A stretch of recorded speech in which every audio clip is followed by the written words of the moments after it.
अस्सलाम वालेकुम नाज़रीन, मैं आपको नई खबर से आगाह कर रहा हूँ कि आज वफाकी बजट पाकिस्तान का 9,502 अरब का बजट पेश किया गया है।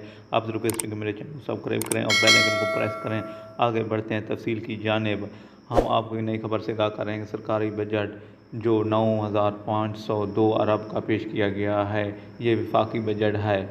सरकारी मुलाजमीन की तनख्वाहों में 15% इजाफा कर दिया गया है। दुकानदारों पर अब टैक्स दुकान का बिजली के साथ अदा करना होगा। कर्ज़ों की वापसी के लिए 3950 अरब रुपए रखे गए हैं। दिफा के लिए 1450 अरब रखे गए हैं। पेंशन के लिए जो पेंशनर होते हैं उनके लिए 525 अरब रखे गए हैं। तरक्याती अखराजात के लिए 700 अरब रखे गए हैं और इसी तरह सेहत के शोबे के लिए 24 अरब रखे गए हैं। हम आपको ये तफसीलात के साथ आगाह कर रहे हैं कि मेरे चैनल को लाइक, शेयर और सब्सक्राइब करना ना भूलें, ताकि हम आपको इस तरह की नई मालूमात और वीडियो फराहम करते रहें। देखते रहें चाहत पाए।